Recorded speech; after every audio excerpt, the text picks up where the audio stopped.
Greetings, welcome back, Eric's UK here. First off, forgive me, I'm wearing my GM hat because quite frankly I'm having a really bad hair day and nothing I can do seems to be fixing it. So you've got this for the duration of the vid. I'm here with another vid. Yesterday I watched a couple of vids from Tim, Samurai 7 RPG. He posted two like question meme things originally posted by CondorDM, and as I love doing these, I thought I wasn't tagged, but I shall do them anyway because I enjoy them. The first is the player tag. They're pretty much the same questions, but I'll go through them. Question 1: are you a player that also GMs? Yes, absolutely. Question 2: what do you prefer more, interactive roleplay, combat, puzzles, traps, or a mix? As a player, I like a bit of mix. I don't want a fully roleplay session. I've had them in the past. They are fun, but I do tend to start getting itchy feet, fingers, and the like when we're not kind of getting on with it. I find as a player, roleplay has its points, but I don't want a whole session for it. I like to have a bit of action mixed in as well. It just doesn't feel like a completed session if you haven't had at least one combat. I'm not a fan of puzzles on a player perspective. They, a lot of the time they just feel like a time sink when you can be getting on with the game. Traps I don't mind. That's all part and parcel of the game. So yeah, I like a bit of a mix. Question 3: would you like to, or do you think, maybe a mix of both, you should have a say over the rules of the game you are playing? Absolutely not. It's the GM's game. I'll rephrase that. It's the group's game. The GM is the one that's deciding what's what. Obviously you can make suggestions, but I think the GM gets the final say on any house rules or what game system. Generally, I think if you're talking game system, you already know what you're playing, and that's why you've signed up to it. So I'm assuming the question is referring to house rules. And again, if you're an established group, you already know your house rules. So if it's something like the GM has decided that there are no gunslingers, summoners, or I don't know, monks in their game, that sort of thing, or they've said that natural 20s are always a success, natural 1s are always a failure, even though that kind of goes against what's in the rulebook. I don't have a problem with that. I think that's perfectly fine. Question 4: would you like to, or do you, maybe a mix of both, you should have say over story and world you're playing in? See, that's an awkward one because I want to say no, you don't get a say in it, but then this is something that you should know in advance anyway. If the GM has said, hey, I want to run a campaign where it's all pirates and sea monsters, and it's not your cup of tea, then you should be able to say, right, I'll sit this particular one out, or but you also don't get a say on the story. I think that's a bit much. The story is what the GM is putting forward. You learn that during the game. But I think you should have a rough idea of what it's going. It's like I say, pirates and sea monsters, D&D in space,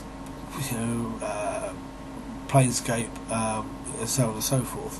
But no, I don't think the player should have the say over story and world. If you don't like it, then either just suggest, hey, maybe we can do this another time, or sit out of the campaign. Question 5: opinions about railroading, as they call it.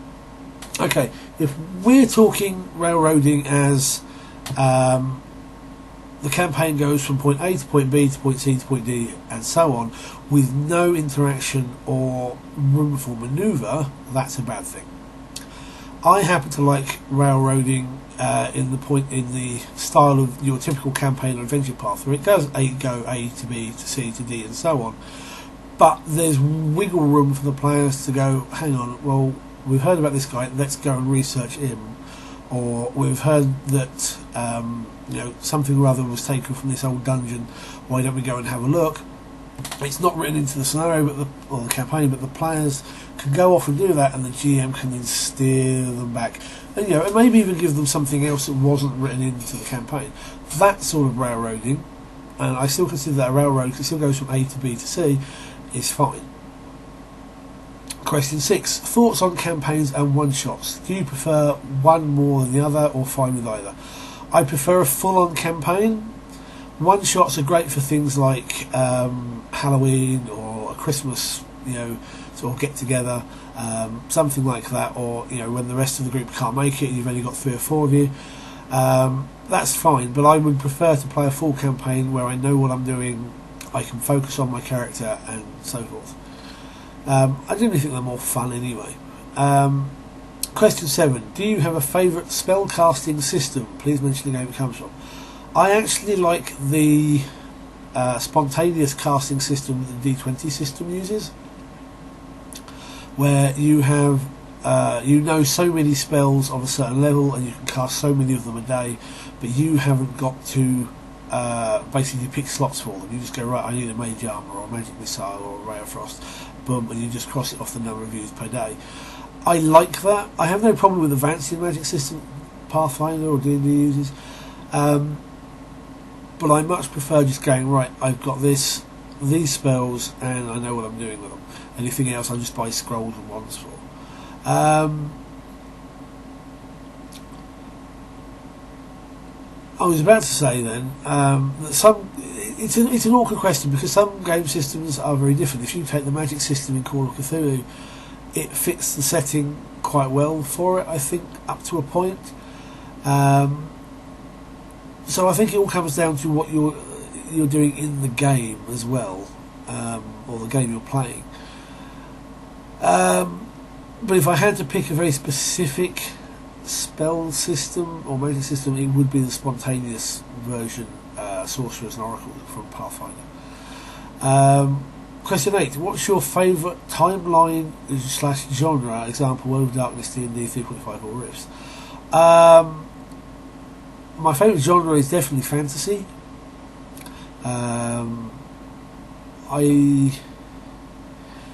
I like a mix. I like sci-fi, I like horror, I like fantasy. Fantasy was always the thing that sort of dragged me into role playing. So that would be my favourite. For a favourite timeline, I'm not entirely sure whether. I'm guessing that's referring to like World of Darkness versus Dark Ages or Victorian. Pass on that. I guess I'm just going to stick to the genre for that and just say I like fantasy. Question 9. Favourite rules set? Examples, World of Darkness, D&D 3.5, so on and so forth. I happen to really like Pathfinder. I like the D20 system. I know a lot of people out there aren't fans of it, and that's fine.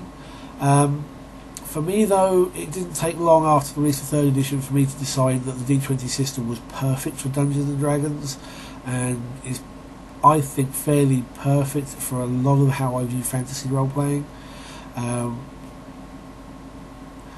And having seen how something like D&D has changed into 4th and 5th editions, I don't think I would go back to anything like that. Pathfinder is definitely my favourite rule system. Question 10. Please share your thoughts on live play, meaning sessions recorded for YouTube, etc. Thoughts on public gaming, meaning face-to-face gaming in public, and thoughts on private gaming, meaning at home away from the public. Do you prefer one more than the other? What's your experience with these style of play, if any? Live play then. I have watched recorded games on YouTube. I say watch. I tend to have them on in the background while I'm doing something else on the computer, because unfortunately, as good as the game is, role-playing is not a spectator sport. You can't just sit there and watch people roll dice and natter. It's not particularly interesting. It's not something I would want to do, for hours on end, sit there and watch this or even record it. And sometimes I get really fed up with it. I was watching one, it was the Emerald Spire Mega Dungeon for Pathfinder. and they spent like about 10 or 12 of the episodes just exploring the town. Now bear in mind, these are like 20-30 minute videos, and it's just like, for frisk's sake, get on with it. I want to see you going through the dungeon and all this. I don't think it ever got finished. I did notice that they'd moved on to another game or something well before I ever caught up with them. I just don't think it's... I think it's interesting to have something in the background to listen to, but I wouldn't want to watch it.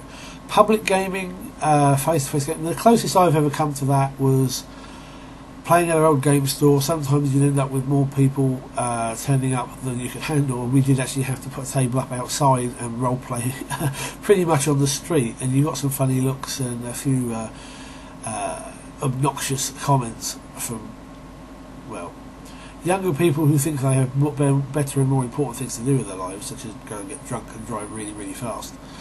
I don't particularly like it, simply because of that.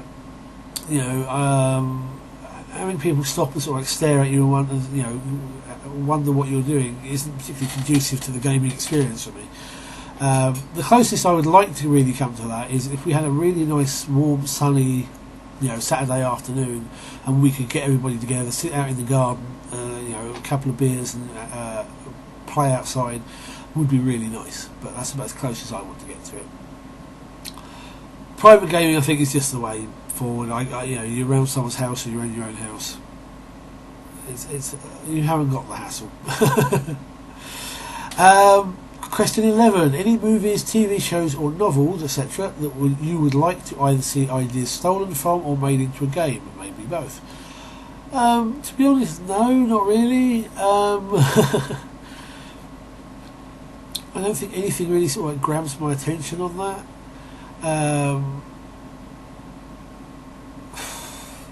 The problem is, any sort of genre you can already do, and there's probably something for it. And anything that I would like to see turned into a game probably already has been. So,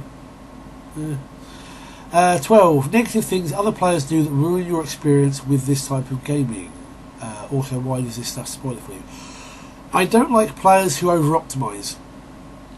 It takes the fun away from people who aren't into doing that.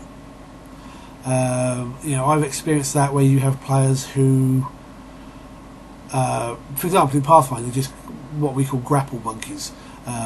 They basically just jump straight in. They can't be hit because they've got such, they've optimised themselves to that level, and they literally just grab the villain or whatever and run rings around them and tie them in a knot, and right, fine, done. Oh, well, everyone else is just standing there going, oh, I didn't even get a go. I have experienced that a few times in the last year or so, and it's really annoying. There's no need for... There's optimisation in the game, you do need to up to a point, but when players take it too far, it just gets on my nerves. I also dislike players who can't just focus and play. They've got to muck about or make silly comments or joking all the time. It's like, no, dude, I'm here to play. I'm here to enjoy the game and tell the story and get on with it. Just chill. So that sort of bugs me. I don't want to know about your car broke down last week, or you're having troubles with your wife or girlfriend, or oh, did you watch the football last night? No. Just get on with the game. Talk about that afterwards or before. Negative things GMs do that ruin your experience, and why does this spoil it for you? Again, optimisation. Not every group does it. But I've known GMs who will always build, like the perfect monster or the perfect villain, or they'll use the most absolute god-awful tactics, and it just means you lose characters, or they just get beaten the snot out of. To me, that's not fun. You want the perceived risk of being spudded, but you don't necessarily want the GM to go all out, that bothers me. I also don't like GMs who, how to put it, make you roll for everything. We had I'll give you an example of this. We had an incident, I think, beginning of the year, in the very, very occasional Rise of the Rune Lords campaign that I'm in, where we were examining a body and we were trying to work out what had happened to it, and he made us roll a perception check, a heal check, to determine that the guy's jaw was missing. And everybody at the table just stopped and went, "You what? You made us roll for that? That's obvious." No, you've got to roll for it. How would you know? Because it's right bloody obvious. You know, things like that. If it's blatantly obvious, just bloody say it. Don't make people roll for everything. If you're not in any danger, there's no threats in the room, don't make people roll perception checks to search for stuff. Just let them find it. Especially if you're playing something like Call of Cthulhu or some other investigative game. You know, you want these clues to be found to help the scenario move on. And some GMs just don't seem to grasp that. They want to make you roll for everything. 14. What, if anything, could drive you away from the game? If it got to that point where I wasn't gelling well with the players or the GM because of clashing styles, it might make me walk. I've only ever done it once from a game. It was a friend of mine at the time who was a really good GM, absolutely loved him. He ran fantastic Cthulhu games and he even did Buffy the Vampire Slayer at one point for a couple of campaigns. But he was running Firefly. And when we were deciding on characters, I said, I'd like to be the pilot. I want to be the guy that flies the ship, you know, is dodging asteroids, Alliance pursuit, and comes and rescues you in the last minute sort of thing. I had these cool images for the character, but he wouldn't actually let me do any flying. Every time we got somewhere, everybody had to disembark, and the entire adventure was set away from the ship. I think in probably 2, maybe 3 months worth of gaming, but not once did I actually get to make a piloting skill.